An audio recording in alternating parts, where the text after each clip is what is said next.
Good evening and welcome to ITV News. This is Wednesday night's calendar. Hello, thank you for joining us, and here are tonight's main stories.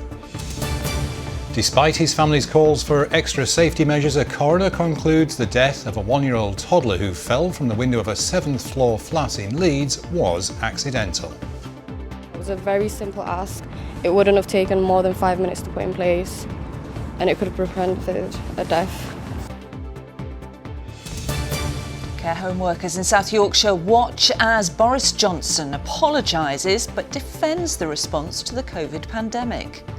It's not a credible apology, and I don't think his decision making and his behaviour makes you believe that he means a word of it. I don't believe him, because I don't think any minister is sorry, because they say sorry because they have to say sorry. Just how ready are we to react to weather events like these? There's been a stark warning today. Government is underprepared for extreme weather events, which can have the potential to cause significant disruption to people, businesses and communities.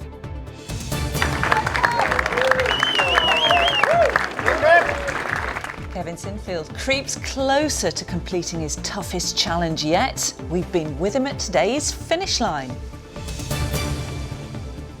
And we start off this evening dry, clear and cold with a little bit of frost and fog, but then it's last of the cold spell for this first week of December, because by the time we reach tomorrow evening it's cloudy, wet and windy. All the detail a little later on.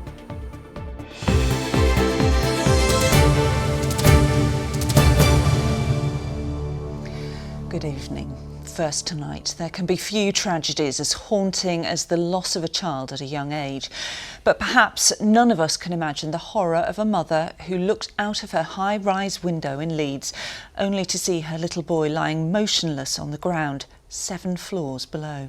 Well, that mum, Birikti Berryhugh, had repeatedly complained about the window safety device being unsafe, but it was from that window that her son Exodus fell to his death. Well, today, despite her concerns, a coroner ruled that the little boy's death was an accident. Martin Fisher has more from Wakefield Coroner's Court. Well, this tragedy happened in July last year when toddler Exodus Eob fell from the 7th floor of a tower block in the Savile Green area of Leeds. Now, Exodus had gone into his sister's bedroom unsupervised and got onto a bed that was next to the window. He'd climbed onto the bed and then fallen through the window. He suffered catastrophic injuries, and despite efforts by paramedics to revive him at the scene, he was later pronounced dead at Leeds General Infirmary.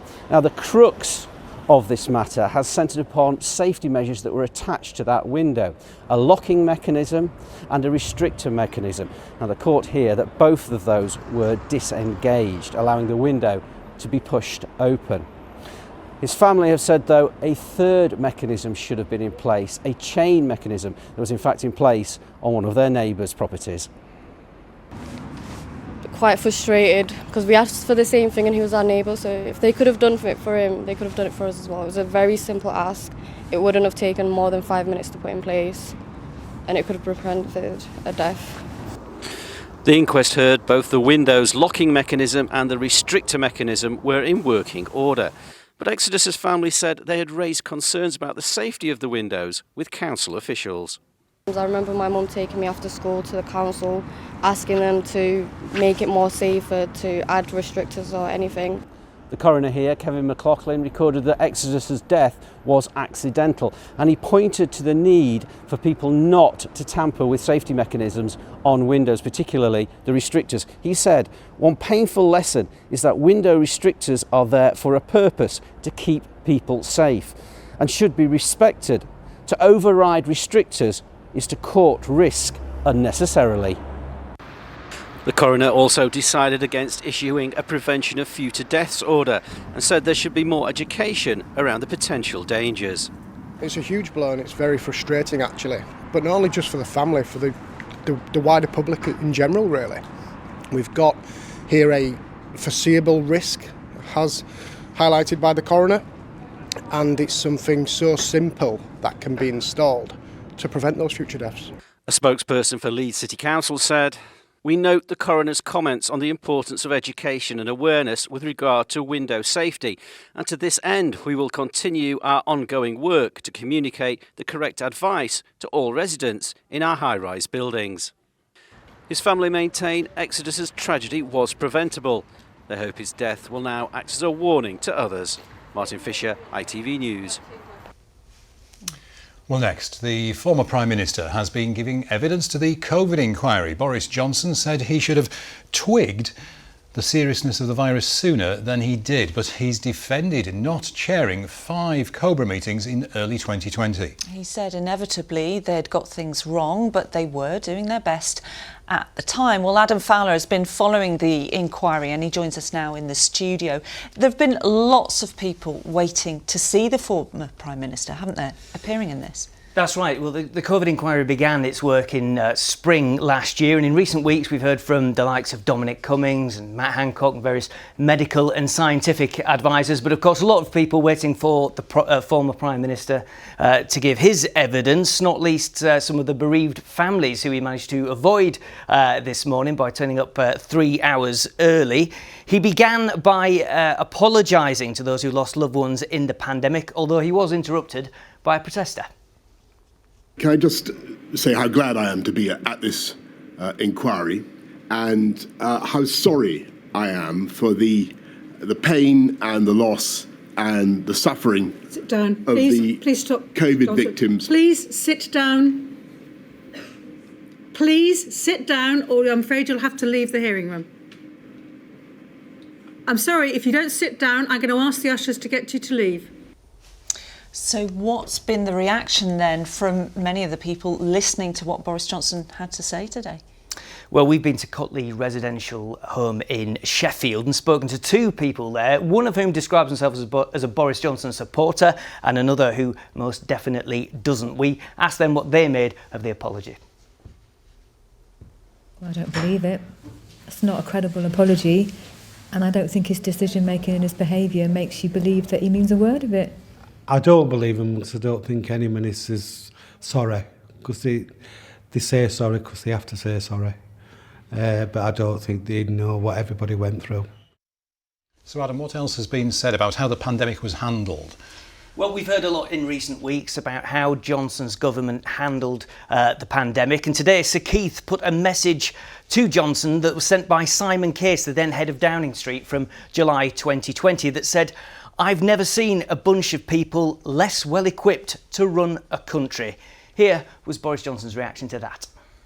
If you'd had the views of the Mandarinate about the Thatcher government in unexpurgated WhatsApps, milady, I think you would have found that they were pretty fruity. Well, there we go. That was Boris Johnson's reaction to that. And again, we put that to our care home workers. Here's how they responded. How shameful that your own top team, that's their opinion of you. When they're working really closely with you, that's what they think. That's credible, isn't it? It's disgraceful. I agree they was not well equipped. I agree that it was though they were running around like headless chickens. You could see from the onset that people hadn't got a clue what they were doing. But you are a Boris Johnson fan, though, aren't you? Yeah, but me personally, I just don't think it falls on his head. I think there's a lot of other people that need to be brought to book. But he said that I take full personal responsibility for all the decisions that were made. Well, then something needs to happen, because what went off in the country and what went off in not just care homes, but hospitals everywhere, it just weren't right. So there we go, 2 people there with very different politics, although you wouldn't know it from those clips, and no doubt they'll be keeping a close eye on it as he continues to give evidence tomorrow. Adam, for now, thank you. In some other news now, the government says police forces will be required by law to act with openness after major incidents in response to a report on the Hillsborough disaster. South Yorkshire Police was heavily criticised after the stadium disaster in 1989, in which 97 people died. Responding to recommendations made 6 years ago, the government says there'll be a legal duty of openness on police forces, but families of the Hillsborough victims want it to apply to all public bodies. Madam Deputy Speaker, the Hillsborough families have suffered multiple injustices. The loss of 97 lives, the blaming of the fans, and the unforgivable institutional defensiveness by public bodies. I'm profoundly sorry for what they have been through. Today, the government has published its response to Bishop James Jones's report to ensure the pain and the suffering of the Hillsborough families is not repeated. Really disappointed with the lack of engagement and the lack of will, wanting to put into place the legal duty of candour. MPs, doctors, nurses, pathologists, they've all got to have a legal duty of candour. Thank you for your company. Still to come before 6:30. It's not about running marathons, this. I know our team are doing them today, but it's about just trying to find a little bit where you can help somebody. And if you can do that in the run up to Christmas, we've done our job.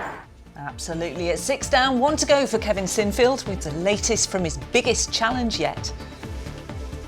We're turning back the festive clock to find out why Christmas craft makers are looking to the future to keep alive the traditions of the past.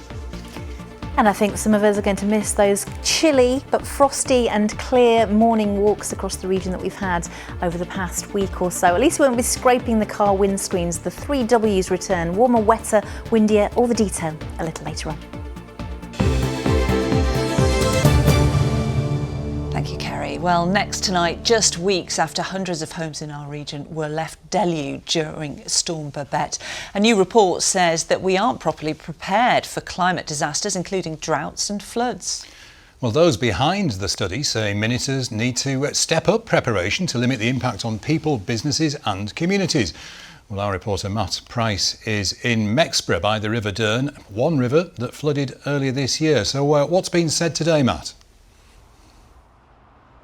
Well, John, the report comes as hundreds of people in nearby Doncaster, but right across the Callander region, prepare to spend Christmas out of their homes after those devastating floods in October. I'm sure you need no reminder, but take a look at these pictures if so. Chesterfield, Catcliffe and Retford all affected by Storm Babette. So many people out of their homes. Now, this report by the National Audit Office, which is the public spending watchdog, says the government needs to do more to be prepared for extreme weather. Things like drought and extreme heat that we've seen in recent months, but also torrential rain and flooding too. It's somewhat ironic that this report comes on the same day that there are a number of flood alerts in Retford, with people there requesting more sandbags, please. Kevin was one of those affected by Storm Babette in October and has been reacting to today's findings. I just want somebody to hold their hands up and say, I'm sorry, we've let you down. We're not going to let you down in the future. We're going to help you. And I want them people to be held to account who have made these promises. Now, for their part, the government say they do have protocols in place to prepare for extreme weather, things like working with forecasters to plan ahead for when the weather turns bad. But this study says the UK needs to do more to be resilient against extreme weather. It does report that government has made some important progress to prepare. So, for instance, they've got dedicated response arrangements in place and have stepped up their efforts to communicate these dangers to the public. However, we are calling on them to do more to improve its resilience. So what other reaction has there been to what the report has to say, Matt? Well, a couple of voices speaking on this one today, John. Firstly, the government have issued a statement to Callander. I've got a brief extract of it here. They say they are making excellent progress in systems and strategies which ensure the UK is prepared for emerging weather threats. We also spoke to the Environment Agency, who are down here in South Yorkshire today. It's their job to protect communities from this extreme weather. I asked them, are they fulfilling that role? We could always do more. We've got a very strong investment programme.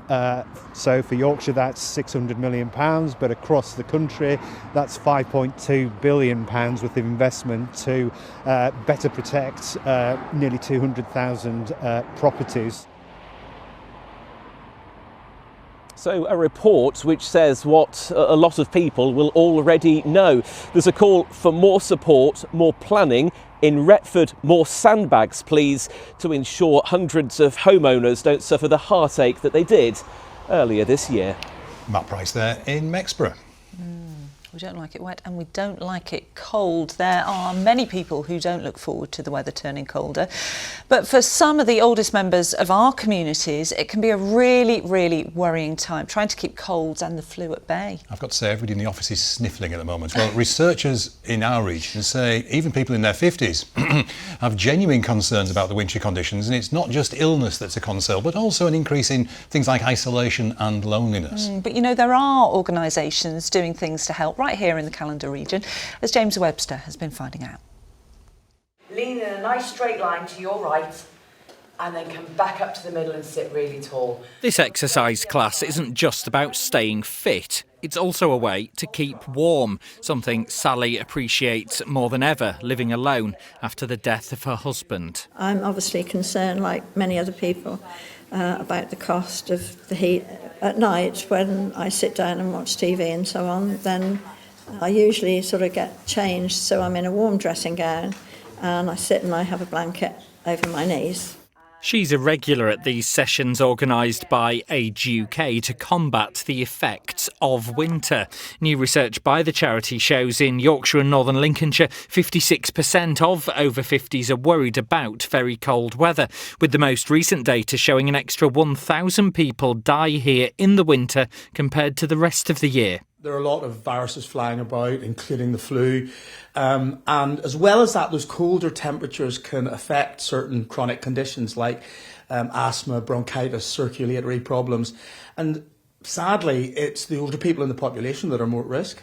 Scientists are predicting that as our climate changes, we will have more extreme weather events, which could include longer spells of even colder conditions. And with energy bills so high, the cost of heating is a major concern for many. That's why Age UK is organising sessions at pubs like this one in Hemsworth. It's not just the constant heating and free refills on hot drinks they come for. It combats isolation too. Everyone's got something in common. You know what I mean? We're all lost somebody. Because loneliness is a big thing. When you leave here, you've got to go to an empty house. And that's very hard.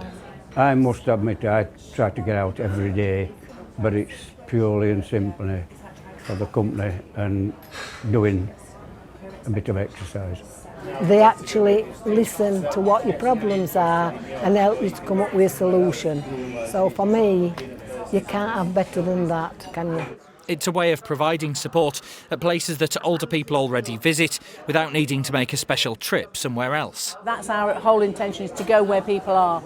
And then as they come to get to know us and trust us, we can then help support them with lots of things like benefits advice and all sorts of other things that we do.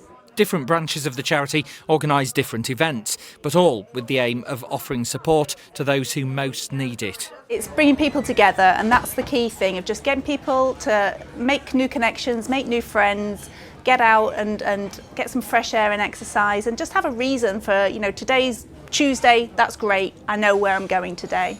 Staying warm is one of the best ways of staying well in winter, with organisations working hard to make it easier for those most in need. James Webster, ITV News.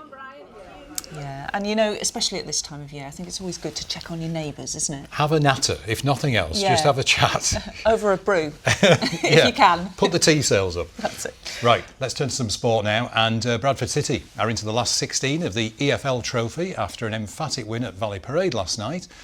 Tyler Smith bagged himself a double as the Bantams swept aside the Liverpool under-21s 4-1. Doncaster Rovers have joined Bradford in the next round as they beat Nottingham Forest's under-21s 3-0 at the Eco Power. Chris Wilder will take charge of Sheffield United later for the first time since being reappointed as manager. Wilder returned to the club yesterday, replacing Paul Heckingbottom, who was sacked, with the Blades sitting at the bottom of the Premier League table.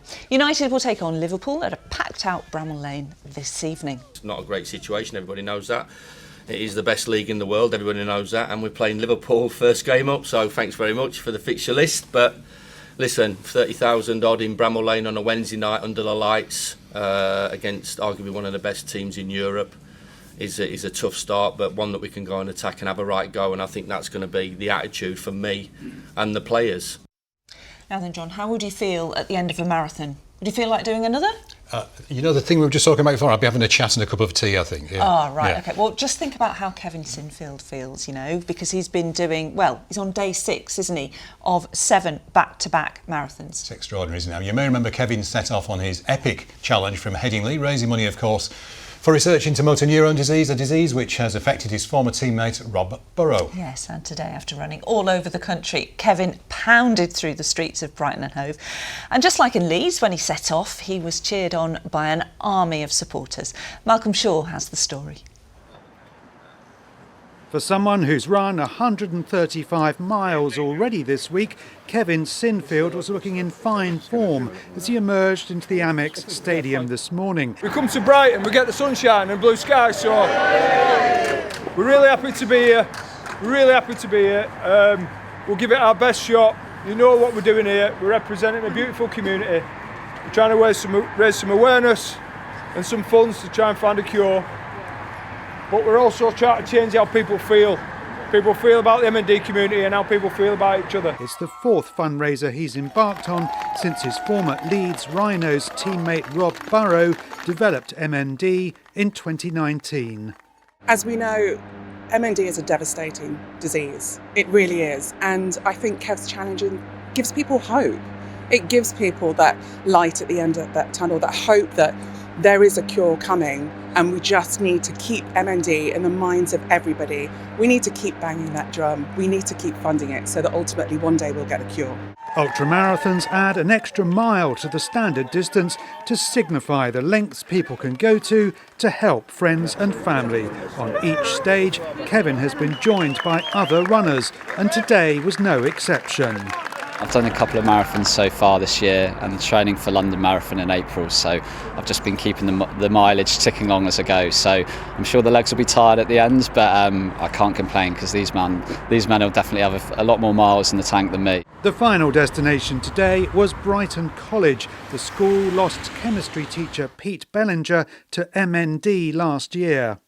Not only was Peter the most amazing chemistry teacher, academic, rower, runner, but what people really remember about him, what his legacy is kindness. His memory very much lives on, and so we want to do everything we can to support the MND community and to keep his memory alive as well. The end of the challenge is now in sight for Kevin Sinfield. One more ultramarathon to run in London tomorrow. Malcolm Shaw, ITV News, Brighton. Is it in doubt? No, he'll finish it, won't he? Of course he will, yes. Good luck to Kevin, yeah. So, gorgeous day this morning, wasn't it? Absolutely. Blue skies and everything. Yeah, I mean, we've had a couple of unsettled days. We've still been that cold spell. This is like the first week, if you like, of December being really quite chilly, but today is the last one. Is it? Yeah. For Kevin, for his run tomorrow, and for everybody else, it's going to feel so different, whether you're walking the dog, running, or you're staying in with that cup of tea. John.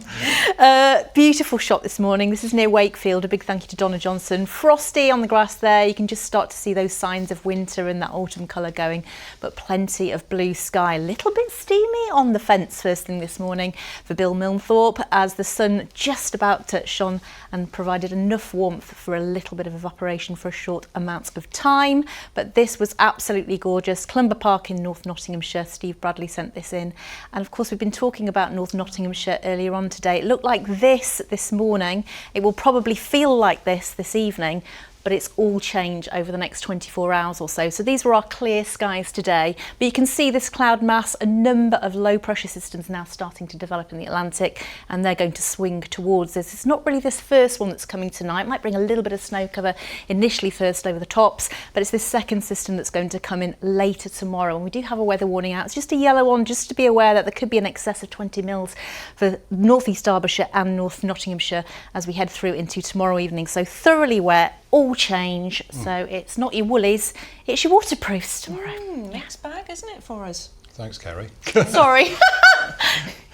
Now, I'm willing to bet there's hundreds of children in primary schools across our region, probably thousands, are busy making Christmas decorations. They'll be taking them home to their families. But have you ever been tempted to make your decorations, cards and crackers yourself? Well, crafting's becoming more and more popular, isn't it? And if you're particularly talented, well, you can sell your wares. But actually, lots of people think just keep those crafts alive for future generations. Amrit Birdie has been in Doncaster seeing a bit more.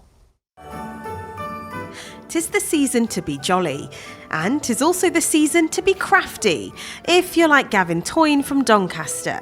He co-owns a business with his wife Holly, selling personalised wooden Christmas decor, and they run workshops to teach others. Everybody can come down, everybody can paint together, and it's more the experience as well as the product. So people can come and create what they need to create, but it's also the experience they're having. So when they come down, they're sitting as a family, or friends, doesn't have to be just family, but family or friends, and they're making something for the home, and they're doing it together, and that's the main thing with it. He's one of many Christmas crafters whose business booms at this time of year. Glassmaker Alistair Malcolm sells his hand-blown creations in galleries. It's a craft that's believed to have originated in the 1st century BC, but Alistair and his team are adapting it for the modern day, in the hopes that by making the craft more sustainable, it'll survive for future generations. We've got a brand new electric furnace and a brand new annealing oven, and that's used for cooling the glass. Now we're trialling the world's first electric reheating chamber, and early indications show that it's going to work rather well. There's a lot of suspicious or sceptical folks within the world of glass because we haven't seen these innovations and there haven't been a lot of change when it comes to reheating chambers. But we're quite excited about what's happening here. We're now saving 12 tonnes of carbon emissions per year just with our electric furnace and the new glass. Christmas traditions like glass baubles, wreath making and advent calendars remain as popular in 2023 as they were in centuries gone by. And experts say that's to do with our unwavering love of tradition at Christmas time. Whether you hire someone in to help run a workshop to make a wreath for your door or make something for your Christmas table or make some wonderful food, they're all things that we do collectively, and crafts are part of that. So I think buying local crafts and supporting local craft makers really helps support that creativity and dynamism within communities. Independent crafters and makers need our support at all times of the year. But for many of us, the gift of giving at Christmas will always be a crafty one. Amrit Birdie, ITV News. I think the lesson is, from Amrit, have a go. It doesn't have to be perfect. That's right, yeah. You're crafty, aren't you? Something like that. Here's Kerry with the weather. Good visibility on the horizon. TUI sponsors ITV Yorkshire Weather. Hello again, yes, for this evening, staying cold and clear for a short time, but it's all changed as we head towards tomorrow morning. This morning it was -6, but plenty of blue sky. Tomorrow morning all change, definitely milder, but definitely cloudier and wetter and windier is the weather word as we head through into the next couple of days and nights. So we had plenty of blue sky for this morning, but cloud building now from the southwest, outbreaks of rain threatening with low pressure in charge all the way through into the weekend. So initially over the next hour or so, dry, clear, cold. Some of those showers perhaps a little bit wintry over the Dales, maybe 1 or 2 icy stretches initially, but everything's lifting and changing. So thicker cloud amounts, stronger winds, temperatures rising through the night and showery outbreaks, mostly of rain as the night progresses, pushing in from the west. Fantastic shot by Laura. A big thank you for sharing. 8:09 and 3:46 are your sun times as we head into tomorrow. A different story, plenty of cloud around, low cloud over the hills. Initially showery outbreaks of rain, the heaviest pulses over the hills, strong and gusty winds.